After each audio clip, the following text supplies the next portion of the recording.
Espero que vocês estejam bem, em paz, com saúde, agradecendo a Deus a oportunidade de mais um estudo, agradecendo pela companhia de vocês. Desejo que as leituras desta noite possam cair como um bálsamo no nosso coração. Para iniciar as atividades desta noite, e a prece de abertura fica por conta da Lenita. Por favor, Lenita. Olá, boa noite a todos. Boa noite.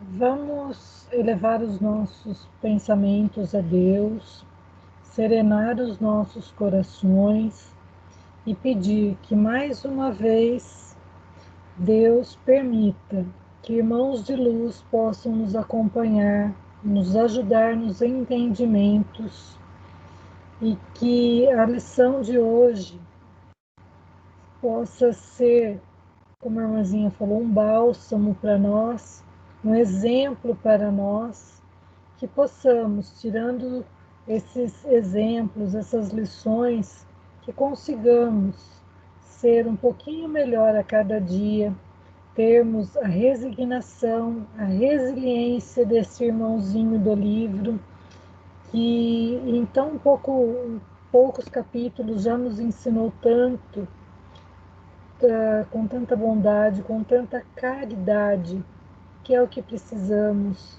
nesse momento que o mundo atravessa, o nosso planeta atravessa, precisa de muita caridade, muito amor, que nós possamos, com as nossas orações, com a nossa fé, com a nossa caridade, que consigamos ser uma gota no oceano, mas juntos, todos nós, todas as gotas, possamos fazer um mar e ir para o oceano, que possamos contaminar, contagiar as outras pessoas com o nosso amor, nossa bondade, sempre no caminho de Deus, sempre com todo amor ao nosso redor, ao próximo, mais próximo de nós, ou ao próximo que é um estranho, que consigamos ser a cada dia melhor e cada dia mais. Que assim seja, Senhor. Graças a Deus. Hoje é o nosso nono estudo, nosso nono encontro, onde estamos estudando Paulo e Estevão. Eu tenho colocado os vídeos desses estudos no nosso canal no YouTube. O canal se chama NEP Eurípides Barçanufo Limeira, porque tem outros NEPs também com o nome de Eurípides Barçanufo. Então, precisa colocar o Limeira, e lá nós temos duas playlists, uma com os estudos de Paulo e Estevão e outra com os estudos das parábolas no domingo.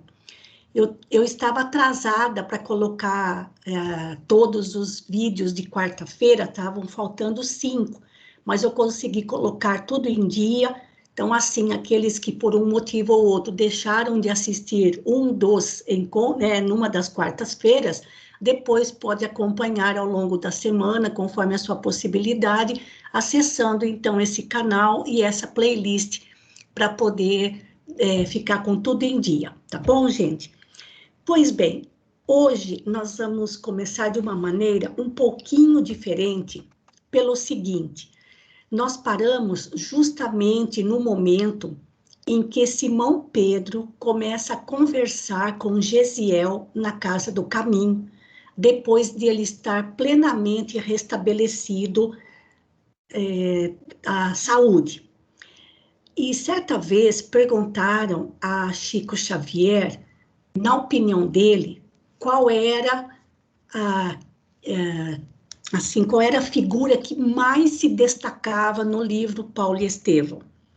E ele não citou nem Paulo e nem Estevão. Ele falou que a figura que mais se destaca neste livro é a de Simão Pedro. Então, nós vamos buscar em outros lugares conhecer um pouco mais da personalidade desse apóstolo, que vai se destacar bastante também neste livro, e é justamente nesse diálogo com Gesiel que a gente já vai começar a ter uma ideia da personalidade de Simão Pedro. Então, Marina, como hoje você, graças a Deus, está acompanhando as leituras aqui com a gente, eu vou passar para você um pedacinho do livro Atos dos Apóstolos, no capítulo 5, e vou pedir para você ler para nós do 12 até o 15, por favor. Já apareceu aí para vocês? Já. Pode começar. Tá. Pelas mãos dos apóstolos se faziam muitos milagres e prodígios entre a plebe, e estavam todos unânimes no pórtico de Salomão. Mas ninguém ousa... Só um minutinho, Marina. A plebe é o povo. E o pórtico de Salomão se refere à entrada principal do Templo de Jerusalém. Pode continuar. Mas ninguém ousava ajuntar, mas o povo lhes dava grandes louvores. E cada vez mais aumentava a multidão dos homens e mulheres que criam no Senhor. De maneira que traziam os doentes para as ruas e os punham em leitos e enxergões, Isso. a fim de que, ao passar Pedro, sua sombra cobrisse ao menos alguns deles e ficassem livres das suas enfermidades. Isso, até aí, Marina. Gente, olha isso. Olha o que aconteceu com Simão Pedro. Os doentes eram colocados nas ruas, em leitos e macas, esperando que Simão Pedro passasse, para que ao menos a sombra dele, a sombra de Simão Pedro, tocasse alguns dos doentes deitados e eles ficassem livres das suas enfermidades. Era enorme a quantidade de pessoas que começaram a buscar os apóstolos. E a mediunidade de cura de que eles eram possuidores, sobretudo Simão Pedro. Mas é aquela verdadeira mediunidade de cura que não precisa nem tocar no paciente ou no doente. No caso de Simão Pedro, a sombra dele era disputada pelos doentes nas ruas.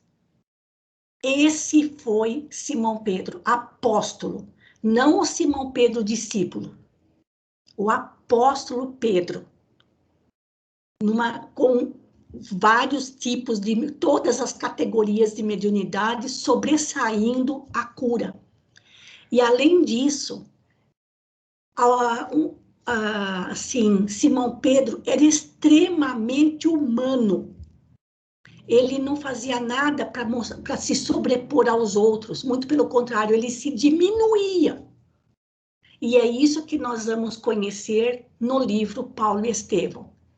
Já conhecemos a doçura de Gesiel, um espírito já evangelizado sem ter conhecido Jesus. No capítulo 4, nós vamos conhecer a personalidade de Saulo, jovem. E depois, no decorrer do livro, nós vamos conhecer melhor a personalidade de Simão Pedro. Emmanuel, no livro Palavras de Vida Eterna, no capítulo 154, ele faz um comentário sobre a transformação que ocorreu em Simão Pedro, de discípulo para tornar-se o apóstolo mais procurado de Jesus. Todo mundo queria estar perto de Simão Pedro. Então, Marina, por favor, leia aqui para nós. Simão Pedro, servo e apóstolo de Jesus Cristo, aos que conosco obtiveram fé igualmente preciosa. Pedro. Em muitas ocasiões, admitimos erroneamente que os grandes vultos do cristianismo terão obtido privilégios nas leis divinas. Entretanto, basta a reflexão nas realidades do Evangelho para que nos capacitemos da sem-razão de semelhante conceito. Simão Pedro nos fala da fé, igualmente preciosa, e raros vultos da história do Cristo poderão competir com ele em matéria de renovação pessoal. Era ele pescador de vida humilde, homem quase iletrado, comprometido em obrigações de família, habitante de aldeola paupérrima, seguidor do Evangelho, submetido a tentações e vacilações que por algumas vezes o fizeram cair. Entretanto, guindou-se à posição de apóstolo da causa mais alta da humanidade. Ampliou seus conhecimentos, adquiriu importância, fazendo-se condutor e irmão da comunidade. Liderou a ideia cristã nas metrópoles do seu tempo. E de cada vez que se viu em curso em erro, procurou corrigir-se e seguir adiante no desempenho das obrigações que lhe eram atribuídas. Realmente, não possuímos qualquer justificativa para isentar-nos do serviço de autoeducação à frente do Cristo, sob a alegação de que não recolhemos recursos imprescindíveis à solução dos problemas do próprio burilamento para a vitória espiritual. Pedro, com a autoridade do exemplo, afirma-nos que, diante da providência divina, todos nós obtivemos valores iguais para as realizações da mesma fé. Isso. Pode comentar se quiser, Marina. Uhum. Bom, aqui ele faz lá no começo, né, ele fala que Pedro, ele não era, assim, uma pessoa, nossa, dotada de, assim, de poderes, né? Era uma pessoa comum, humilde, Sim. Que vivia numa aldeia, né, simples, que ele não tinha muito estudo, né? E nem por isso ele deixou de ter de ser essa pessoa grandiosa, né? De Sim. ter feito essas inúmeras, de ter, assim, dessa importância que ele teve, né? Sim. Então, assim, chamou bastante atenção, né? Ou seja, qualquer um, né, com força de vontade, acreditando no propósito do Cristo, né, seguindo os seus ensinamentos, pode ser chegar uma pessoa como Pedro, né? Basta a gente querer, né, chegar nesse nível, nesse patamar, né, com devagarzinho, lógico, um degrauzinho de cada vez. A intenção de todo mundo, né, é um dia chegar num ser de luz como, né, como, assim, um pedacinho, né, pouquinho.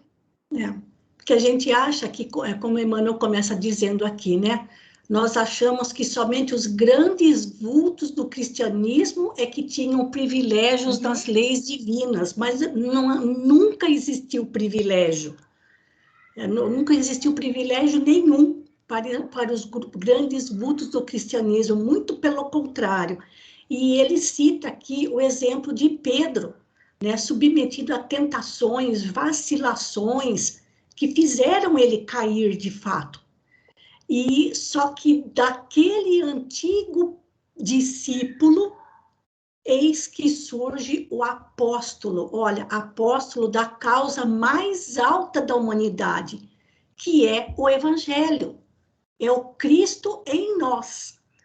E ele, com o seu exemplo, deixou, como ele fala, né, assim, com a autoridade do exemplo, ele mostrou para nós que qualquer um de nós pode, aliás, nós não temos desculpa para não abraçar o serviço da autoeducação, porque as oportunidades existem para todos.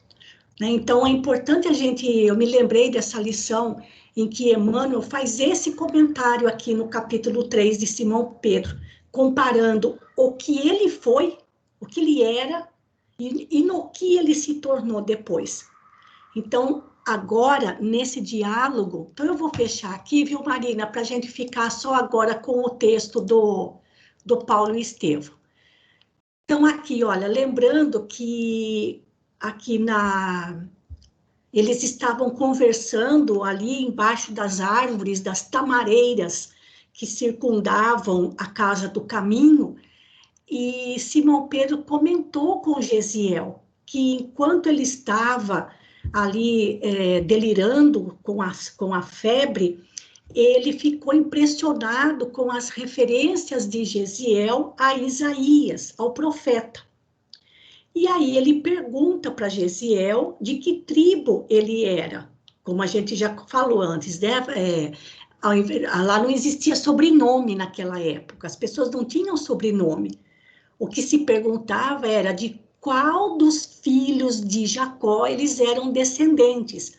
E no caso da família de Gesiel, era de Issacar. Então, Issacar era um dos 12 filhos de Jacó, né? E aí ele pergunta do estudo de Isaías, né? Porque ele quer saber da família, do pai, se eles eram estudiosos, mais particularmente de Isaías, e aí Gesiel responde, né, que eles estudavam todo o Testamento, mas ele tinha preferência por Isaías, e explica por quê. Ah lá, olha, nós paramos aqui, ó. Isaías sempre me impressionou profundamente pela beleza das promessas divinas de que foi portador, anunciando-nos o Messias, sobre cuja vinda tenho meditado desde a infância. Então, desde menino, Gesiel já conhecia o livro de Isaías e as promessas da vinda do Messias. Então, foi aqui que nós paramos, nesse comecinho de conversa entre Pedro e Gesiel. Então, Marina, continuando aqui do parágrafo 25, pode começar. Então, agora nós estamos no livro mesmo. Pode começar. Simão Pedro esboçou um sorriso de viva satisfação e disse: Mas não sabes que o Messias já veio? Gesiel teve um brusco sobressalto na cadeira improvisada. Que dizeis? Inquiriu ansioso. Nunca ouvistes falar em Jesus de Nazaré? E, embora recordasse vagamente as palavras ouvidas de Efraim, declarou: Nunca.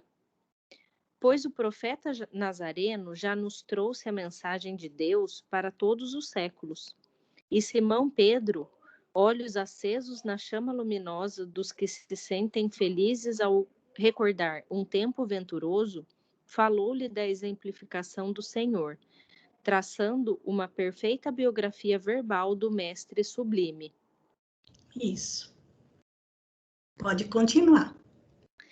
Em traços de forte colorido, lembrou os dias em que o hospedava em seu tugúrio à margem do Genezaré, as excursões pelas aldeias vizinhas, as viagens de barca, de Cafarnaum aos sítios marginais do lago. Era de se lhe ver a emoção intraduzível da voz, a alegria interior com que rememorava os feitos e prédicas junto ao lago marulhoso, acariciado pelo vento, a poesia e a suavidade dos crepúsculos vespertinos. A imaginação viva do apóstolo sabia tecer comentários judiciosos e brilhantes ao evocar um leproso curado, um cego que recuperara a vista, uma criancinha doente e prestes restabelecida. Só um momentinho, Marina. Aqui, olha, gente, tugúrio é quase que um casebre. Era a casinha de Simão Pedro, uma casa simples, em Cafarnaum. E Cafarnaum, como a gente já comentou várias vezes, era uma pequena aldeia que ficava às margens do grande lago de Genezaré, ou Mar da Galileia. certo? E aqui ele fala, as palestras de Jesus, as falas de Jesus, junto ao lago marulhoso. Quer dizer, assim, não era um lago de águas calmas, né? Ele era sempre muito ondulado, né? Isso por causa da ação dos ventos que vinham do norte. Então, e lembrando, né, gente, Jesus viveu na casa com Simão Pedro ao longo daqueles 3 anos. Então, dos 12 apóstolos, aquele que esteve sempre mais próximo de Jesus era Pedro, né? Então, ele tinha muito o que contar a respeito de Jesus, né? Então, pode continuar, Marina, aqui, olha, Gesiel. Gesiel bebia-lhe as palavras, inteiramente empolgado, como se houvesse encontrado um mundo novo. A mensagem da Boa Nova penetrava-lhe o espírito desencantado como um bálsamo suave. Imagina, né? Nem fale. Que gostoso que foi, assim, recordar aquela época tão gostosa e, ao mesmo tempo, assim, Gesiel, o espanto dele, né? De estar esperando aquela figura, aquela pessoa, né? E de repente ele fica sabendo que já veio, Isso. né? Então, imagina passar na cabeça dele e falar, como assim? Então, vamos lá. Mas, vamos lá. Mas ao mesmo tempo, Uhum. acho que foi um bálsamo diante de Sim. tudo que ele deve ter passado uma serenidade para ele, né? Sim. Pode continuar, Como Simão Marina. parecia prestes a terminar a narrativa, não pôde conter-se e perguntou: E o Messias? Onde está o Messias? Há mais de 1 ano, exclamou o apóstolo, apagando a vivacidade com a lembrança triste. Foi crucificado aqui mesmo em Jerusalém, entre os ladrões. Em seguida, passou a enumerar os martírios pungentes e as dolorosas ingratidões de que o mestre fora vítima, os ensinos derradeiros e a gloriosa ressurreição do 3º dia. Depois, falou dos primeiros dias do apostolado, dos acontecimentos do Pentecostes e das últimas aparições do Senhor, no cenário sempre saudoso da Galileia distante. Isso. Então, a alegria de saber do Messias, mas depois a tristeza de saber que ele já havia partido e em condições tão dolorosas, né? Isso. Então, a conversa entre os dois ali foi bem comprida, foi bem esticada. Pode continuar, Marina. Gesiel tinha as pupilas úmidas. Aquelas revelações sensibilizaram-lhe o coração, como se houvesse conhecido o profeta de Nazaré. E ligando o perfil deste aos textos que retinha de cor, Isso. enunciou quase em voz alta, como se falasse consigo mesmo. Levantar-se-á como um arbusto verde, na ingratidão de um solo árido, carregado de opróbrios e abandonado dos homens, coberto de ignomínias, não merecerá consideração. Será ele quem carregará o fardo pesado de nossas culpas e sofrimentos, tomando sobre si todas as nossas dores. Parecerá um homem vergado sob a cólera de Deus. Humilhado e ferido, deixar-se-á conduzir como um cordeiro.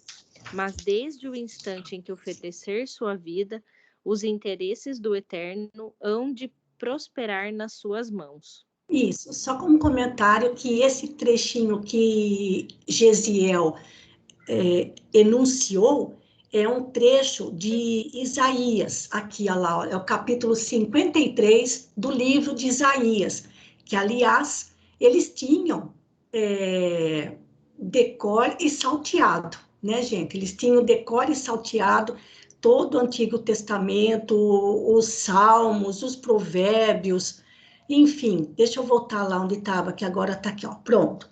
Aliás, aqui as promessas, né, contidas no livro de Isaías sobre a vinda de Jesus, e aqui realmente tudo que Isaías falou, escreveu, como ele falou, proferiu, foi o que aconteceu com Jesus, e aí Gesiel enunciou, né, falou, assim, todo emocionado por aquele momento, pelas informações de Simão Pedro a respeito de Jesus.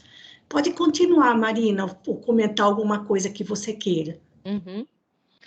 Simão, admirado de tanto conhecimento dos sagrados textos, terminou dizendo: Vou buscar-te os textos novos. São as anotações de Levi sobre o Messias redivivo. Levi era Mateus. Pode continuar. E em breves minutos, o apóstolo lhe punha nas mãos os pergaminhos do Evangelho. Gesiel não leu, devorou. Assinalou em voz alta, uma a uma, todas as passagens da narrativa, seguido pela atenção de Pedro, intimamente satisfeito. Terminada a rápida análise, o jovem advertiu: Encontrei o tesouro da vida. Preciso examiná-lo com mais vagar. Quero saturar-me da sua luz, pois aqui presinto a chave dos enigmas humanos. Imagina que maravilhoso, né, para ele. Isso. Além de ter tido todas assim, aquelas informações, né, que Simão Pedro passou para ele, né, de como foi da vinda do Messias. Além disso, ainda teve essa alegria de ter conseguido ali esses escritos, né, todos esses esses relatos, né, do que aconteceu, de toda a sua trajetória. E que bonito ele falar isso, né, que ele encontrou o tesouro da vida, né, que pressentindo, que a chave dos enigmas humanos. Que bonito, né? Imagina a emoção dele tendo ali em mãos tudo isso, né? Pessoal, só um comentário aqui. Veja que Simão Pedro faz referência às anotações de Levi. Levi era o discípulo Mateus. Então, as anotações de Mateus sobre o Messias. Anotações. E não o evangelho exatamente como a gente tem hoje. Eram as anotações de Levi. As anotações de Mateus. Lembrando que Mateus era cobrador de impostos, e isso significa que ele sabia ler, escrever, e talvez tivesse possibilidades de adquirir pergaminhos para poder fazer essas anotações daquilo que ele se lembrava das falas de Jesus, dos acontecimentos em torno de Jesus. Então, olha lá, Simão Pedro colocou nas mãos de Gesiel os pergaminhos do Evangelho, e não o Evangelho como a gente tem hoje no Novo Testamento. Eram anotações, gente. Precisa ficar bem claro isso, que se tratam das anotações feitas por Mateus, né? Porque ele certamente também tinha tempo para isso, né? Para poder sentar e escrever, registrar aquilo que ocorreu com Jesus, tá bom? E os seus ensinamentos. Então, mais um bocadinho só, Marina, mais um parágrafo só, para depois passar para outro, que já faz meia hora já que você está lendo quase. Pode continuar. Quase em lágrimas, leu o Sermão da Montanha, secundado pelas comovedoras lembranças de Pedro. Em seguida, ambos passaram a comparar os ensinamentos do Cristo com as profecias que o anunciavam. O jovem hebreu estava comovidíssimo e queria conhecer os mínimos episódios da vida do satisfeito. Os episódios da vida do mestre. Simão procurava satisfazê-lo edificado e satisfeito. O generoso amigo de Jesus tão incompreendido em Jerusalém, experimentava uma alegria orgulhosa por haver encontrado um jovem que se entusiasmava com os exemplos e ensinamentos do mestre incomparável. Isso, até aí, Marina. Então, é Uhum. como um pai que estivesse ali ensinando a um filho, né? Pela diferença de idade entre eles, né? Pode comentar mais um pouquinho se quiser, e também deixo aberto para quem quiser fazer algum comentário a respeito desses trechos que a Marina leu. Pode comentar, Marina, pode falar o Tá. que você quiser a respeito. Não, eu fiquei pensando, né, que nem você falou, ele como se fosse um pai, né?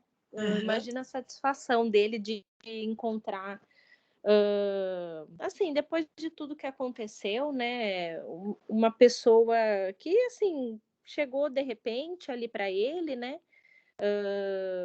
precisando de uma ajuda, e quem diria que ia ser uma pessoa, assim, que se interessasse tanto, desse tanto valor para a figura, né, do Cristo, de tudo ali, daquilo que estava acontecendo, né? Então, eu imagino realmente a satisfação dele poder reviver tudo aquilo de novo, né?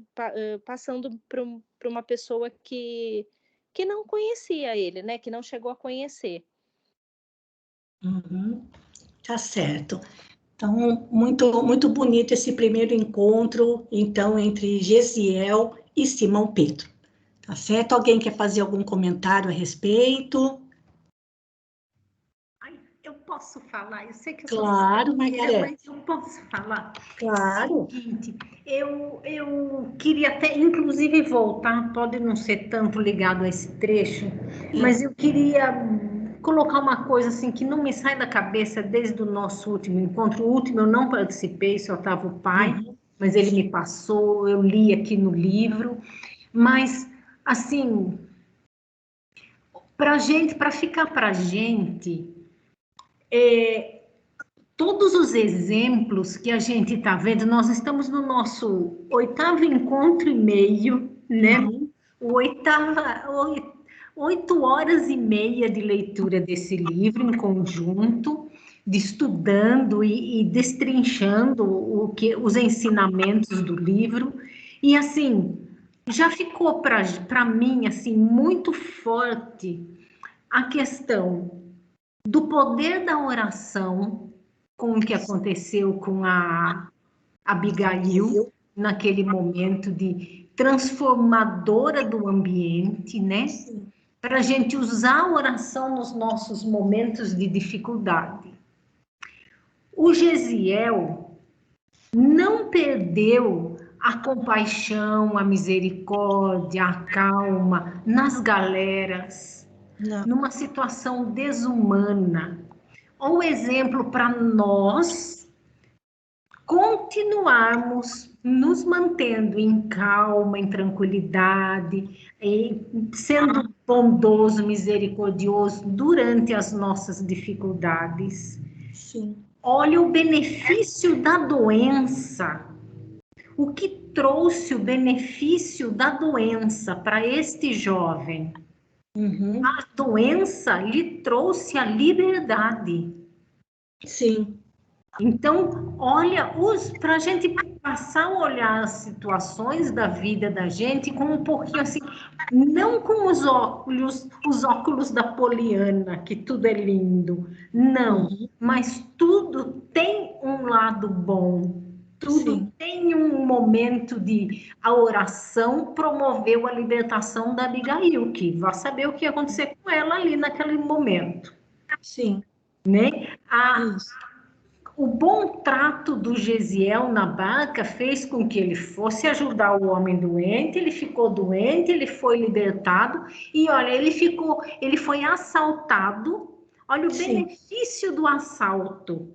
Porque o assaltante o encaminhou para isso que a gente está lendo agora. Isso, para um cristão, né? Se a gente conseguir olhar para as situações difíceis da nossa vida dessa forma e lembrar de fazer uma prece, manter os nossos princípios de perseverança, de firmeza de caráter, de bondade, de alegria, tudo se modifica. Sim. Inclusive as nossas doenças, né? E mais uma coisinha que eu queria dizer, assim, não é, eu sei que o foco é Pedro. Uhum. O foco aqui é Pedro. Sim. Ponto. Mas, assim, eu sugiro a todos que pesquisem sobre os apóstolos, que a gente pensa que todos eram pescadores e bobões. Sim. E assim, entre aspas, né? Aquelas pessoas rudes, deixa eu achar uma palavra mais bonita, né? Bonita. Pessoas rudes, simples e ignorantes, mas não. Uhum. Nós fizemos ali no NEP Luz e Caridade uma pesquisa sobre os apóstolos, os mais inteligentes, ali tinham inteligentíssimos, como o Tiago, filho de Alfeu, como o Judas Iscariotes, o Mateus Levi, né, o Mateus, Sim. e o Tomé eram inteligentíssimos. Judas Tadeu era viajadíssimo. Então, a gente tem figuras aí, junto de Jesus, é lógico, cada um com a sua personalidade. Pedro é incomparável. A transformação dele, isso sem sombra de dúvida. Mas fica aí uma dica para os demais, né, procurarem sobre a vida deles. Esquece o martírio. Uhum. Sobre a vida anterior deles ao apostolado, né? Uhum. Na época antes de ser discípulo. Mas é isso aí, vamos em frente. Tá Desculpa. certo. Obrigada, Margarete. Então, agora a leitura vai passar para a Ritinha. Pode começar, Ritinha. Aqui, ó, desde que... É que meu microfone não abria. Ah, tá. Desde que dei acordo de mim em vossa casa, disse Gesiel, verifiquei que participais de princípios que me não são conhecidos. Tanta preocupação em amparar os desfavorecidos da sorte representa uma lição nova para a minha alma. Os doentes que vos abençoam, qual o faço agora, são tutelados, disse Cristo, que eu não tive a ventura de conhecer. O Mestre amparava a todos os sofredores e nos recomendou que o mesmo fizéssemos em seu nome, esclareceu o apóstolo enfaticamente. De acordo com as instruções do Levítico, disse Gesiel, toda cidade deve possuir, longe de suas portas, um vale, destinado aos leprosos e pessoas consideradas imundas. Entretanto, Jesus nos deu um lar no coração daqueles que o seguem. O Cristo nos trouxe a mensagem do amor, explicou Pedro. Completou a lei de Moisés, inaugurando um novo ensinamento. A lei antiga é justiça, mas o evangelho é amor. Enquanto o código do passado preceituava o olho por olho, dente por dente, o Messias ensinou que devemos perdoar 70 vezes 7 vezes. E que se alguém quiser tirar-nos a túnica, devemos dar-lhe também a capa. Isso, só um momentinho aqui, Rita. Gesiel está assim, de boca aberta, realmente, com o que ele está encontrando, porque como ele conhecia o Antigo Testamento de cor e salteado, todos os livros dos profetas, conforme ele ia vendo o que acontecia na casa do caminho, e o que Pedro contava de Jesus, ele conseguia fazer a conexão imediatamente. Por isso que eu falo que Gesiel, para mim, foi aquele que conseguiu fazer, foi o primeiro a conseguir fazer essa liga, depois de Jesus, claro.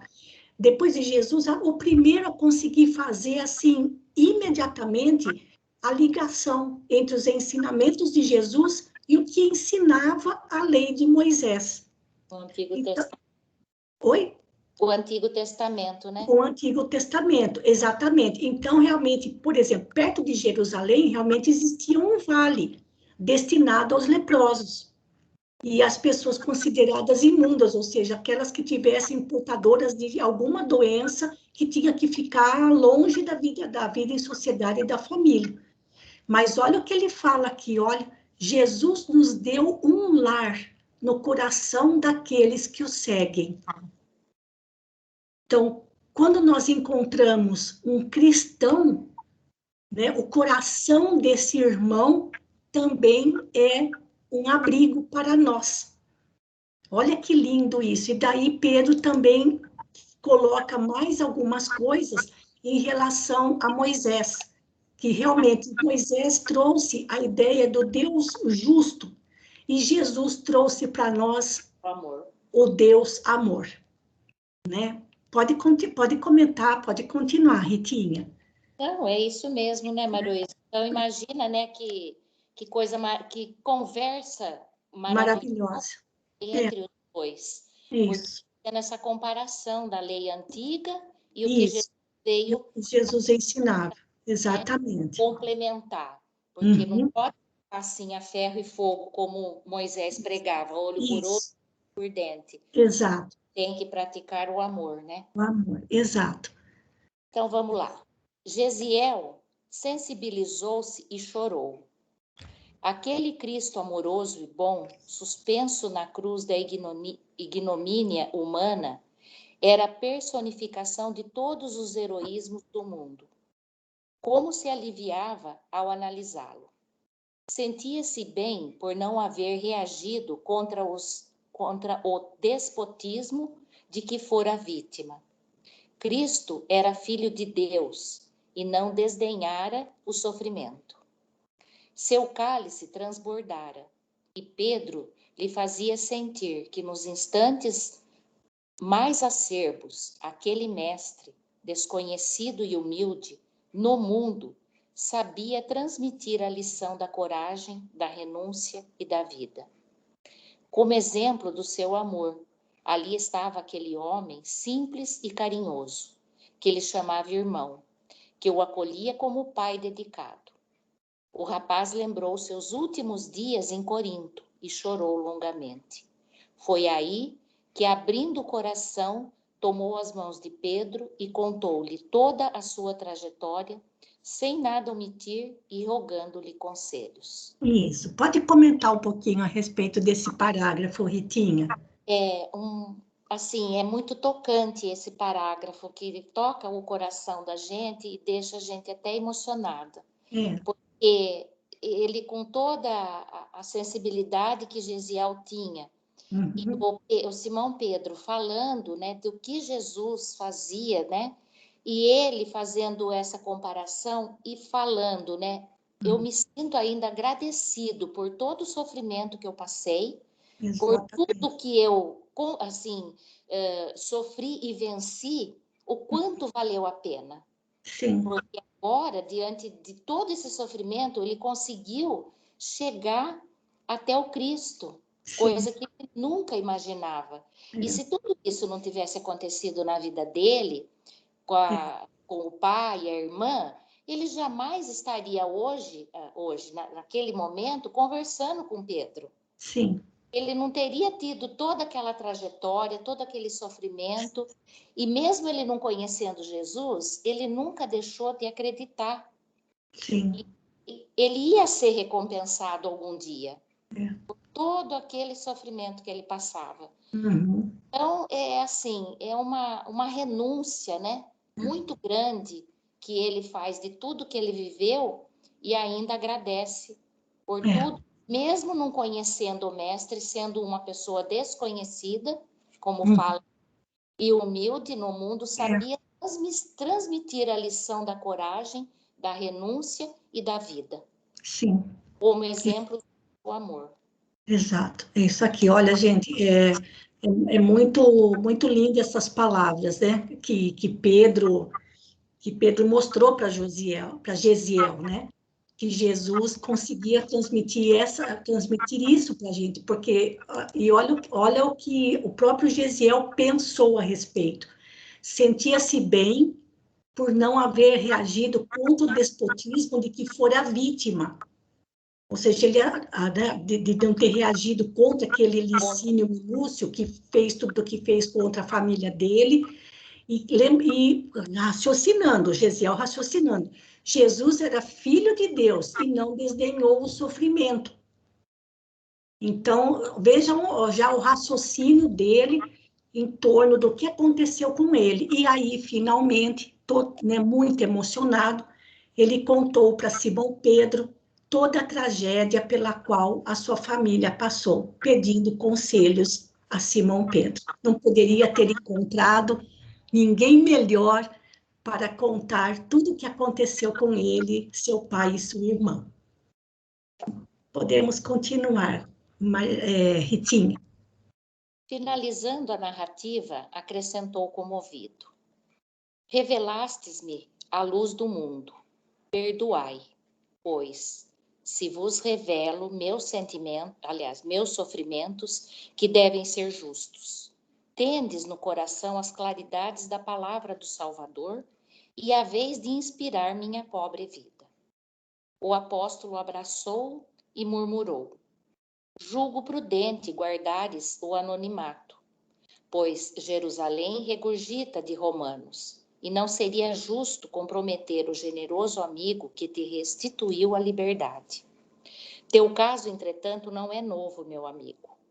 Estou nesta cidade há quase 1 ano, e por estes leitos singelos têm passado as mais singulares criaturas. Eu, que era um paupérrimo pescador, tenho adquirido ampla experiência do mundo nestes poucos meses. A estas portas têm batido homens esfarrapados que foram políticos importantes, mulheres leprosas que foram quase rainhas. Em contato com a história de tantos castelos desmoronados, no jogo das vaidades mundanas, agora reconheço que as almas necessitam do Cristo acima de tudo. Pode grifar isso aqui, gente, olha. As almas necessitam do Cristo. Porque se não tem ele, como que vai superar tudo isso? Pois é. E vejam como ele se coloca no nível de quem sofria. Olha, eu que era um paupérrimo pescador, nesses poucos meses, né, dali de quase 1 ano, já adquiri uma ampla experiência por quê? Por estar lidando com as dores mais acerbas, mais duras do ser humano. Né? Então, foi no contato com o sofrimento do outro que ele foi amadurecendo. Mas ele se colocava, eu era um paupérrimo pescador. Então, ele nunca se colocava assim como alguém especial. Né? Isso que eu acho bonito na postura de Simão Pedro, vai revelar. Ele se nivelava aos sofredores, mostrando para todos que em Jesus era possível ressurgir um novo ser, né? Assim como aconteceu com ele. Pode comentar ou continuar, Ritinha, fique à vontade. Dele, né, Maroísa, que era assim demais, né? E outra coisa, né? Aqui nesse pedaço também mostra que ninguém está livre dessas doenças. Não. E eram pessoas que eram mulheres que foram quase rainhas, políticos da época. Então, a doença não escolhe ninguém. Não. E a gente está vendo agora, né? Quantas pessoas estão vendo que não adianta ter dinheiro. Se você tiver a doença e tiver que morrer, você vai morrer, tendo dinheiro ou não. Exato. Então, ele já mostra aqui, desde dessa época, que ninguém está livre das doenças, mas ele cuidava de todos da mesma forma. Exato. Sendo rico ou pobre. Exato. Não fazia diferença, exatamente. Então, assim, vejam, assim, para Gesiel, tudo aquilo era uma grande surpresa, né? Pode continuar, Ritinha. E Gesiel... Aqui, essas explicações, aqui, ó. Essas explicações singulares constituíam conforto para Gesiel, que interrogou agradecido: E achais que vos poderia servir em alguma coisa? Eu que era cativo dos homens, desejaria escravizar-me escravizar-me ao Salvador, que soube viver e morrer por todos nós. Serás meu filho, doravante, exclamou Simão num transporte de júbilo. E já que preciso reformar-me em Cristo, como me chamarei? Perguntou Gesiel, com os olhos fulgurantes de alegria. O apóstolo refletiu algum tempo e falou: Para que não te esqueças da Acaia, onde o Senhor se dignou de buscar-te para o seu ministério divino, eu te batizarei no credo novo, com o nome grego de Estevão. A Caia era a região lá da Grécia, do Peloponeso, onde eles viveram em Corinto, né? E quem tem o livro, gente, pode pegar a lapiseira, a caneta, seja lá o que for, e olha o que Gesiel fala aqui, gente. Eu era cativo dos homens. Ele se tornou escravo, não foi? Depois de tudo que aconteceu, ele se tornou escravo. Escravo. E agora ele queria se tornar escravo de Jesus. E aí ele foi se chamar, então, Estevão. Estevão. Esse é o Estevão. Esse é o Estevão. Eu não sei qual nome soa mais doce, se Estevão ou Gesiel. É a mesma pessoa, mas os dois nomes soam com muita doçura. Mas Gesiel é assim, mais doce. Gesiel é em hebraico, né? E Estevão é grego, certo? Entendi. É um nome grego, e Gesiel é um nome hebraico. Certo? Então, mas Estevão tem, assim, uma força maior. Sim. Eu acho que por ele estar nessa missão agora, né? Então, eu acho que faz jus o nome Estevão mesmo. Sim. Então, dá para a gente continuar mais um pouquinho, Ritinho. Consolidaram-se ainda mais os laços de simpatia que os aproximavam desde o primeiro instante. E o moço jamais olvidaria aquele encontro com o Cristo à sombra das tamareiras aureoladas de luz. Durante um mês, Gesiel, agora conhecido por Estevão, absorveu-se no estudo de toda a exemplificação e ensinos do mestre, que não chegara a conhecer de modo direto. A casa dos apóstolos em Jerusalém apresentava um movimento de socorro aos necessitados cada vez maior, requerendo vasto coeficiente de carinho e dedicação. Eram loucos a chegarem de todas as províncias, anciães abandonados, crianças esquálidas e famintas. Não só isso, a hora habitual das refeições, extensas filas de mendigos comuns imploravam a esmola da sopa, acumulando as tarefas com ingente sacrifício. João e Pedro, com o concurso dos companheiros, haviam construído um pavilhão modesto, destinado aos serviços da igreja, cuja fundação iniciavam para difundir as mensagens da Boa Nova. A assistência aos pobres, entretanto, não davam tréguas ao labor das ideias evangélicas. Foi quando João considerou irrazoável que os discípulos diretos do Senhor menosprezassem a sementeira da palavra divina e despendessem todas as possibilidades de tempo no serviço do refeitório e das enfermarias, visto que, dia a dia, multiplicava o número de doentes e infelizes que recorriam aos seguidores de Jesus como a última esperança para os seus casos particulares. Havia enfermos que batiam à porta, benfeitores da nova instituição que requeriam situações especiais para os seus protegidos, amigos que reclamavam providências a favor dos órfãos e das viúvas. Vejam que situação difícil era a Casa do Caminho, né, Ritinha? Muito difícil. Eu acho assim, né? A gente vê agora quantas casas do caminho nós temos hoje e encontram em situações semelhantes a essa. Quantas filas de pessoas pedindo ajuda, pedindo alimento, que estão sem comida em casa. Isso. Então, nós estamos vivenciando essa situação hoje com muita intensidade. Exatamente. Tanto que é que não sobrava tempo para os apóstolos ensinarem o evangelho a toda aquela gente. Tudo, né? Isso. Porque a necessidade material daquelas pessoas era muito maior. Era muito grande. Isso, exatamente.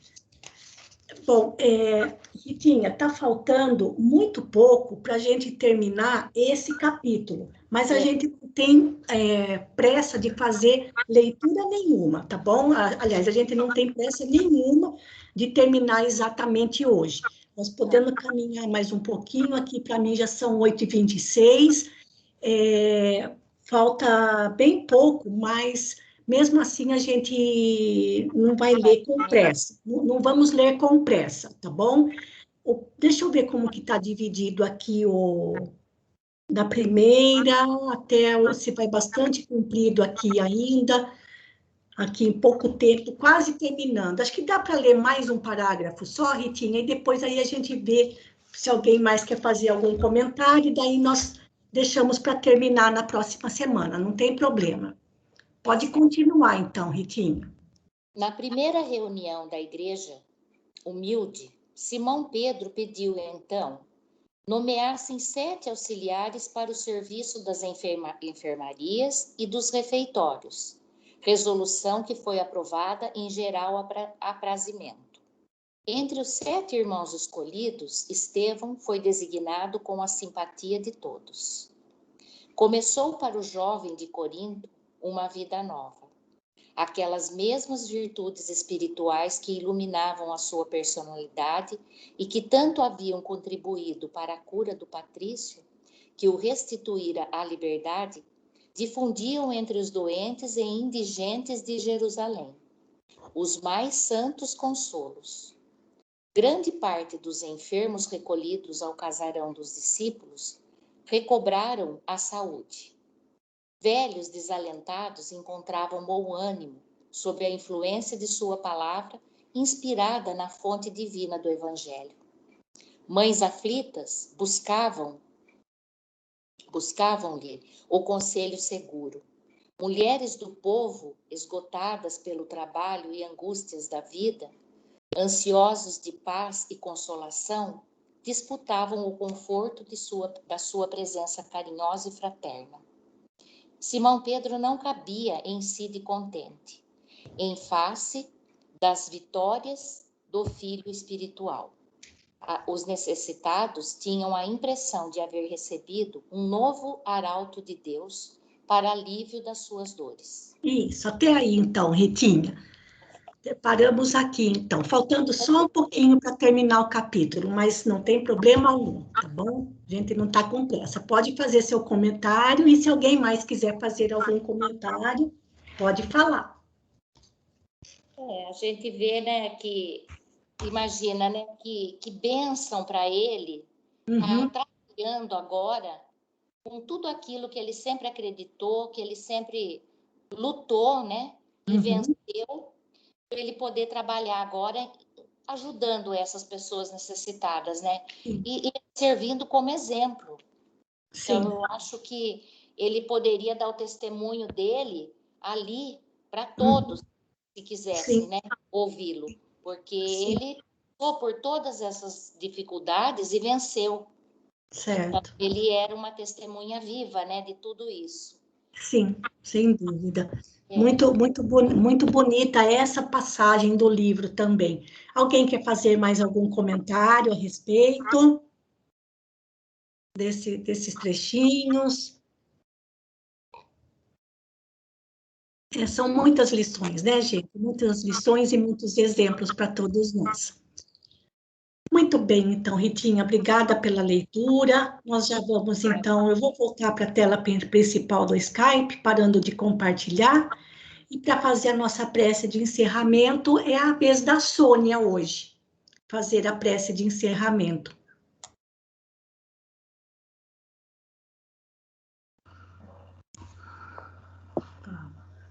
Então, vamos agradecer a Deus por essa oportunidade de estudo, de um pouco mais de conhecimento dessas passagens tão belas que sensibiliza a todos. Esse amor que Gesiel e Estevão tinha por Jesus, por Deus. Mesmo sem conhecer Jesus, ele ficou tão apaixonado, né? E muito amoroso para com os ensinamentos do Evangelho. Obrigado, Senhor, mais uma vez, por essa oportunidade de estudo, que sabemos que até o fim do livro vamos ter outras emoções. Obrigado mais uma vez.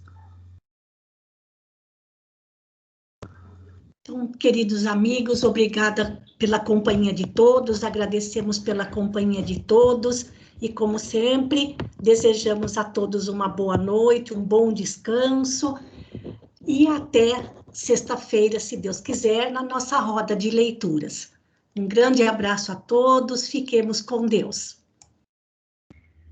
Tchau, boa noite e até sexta-feira.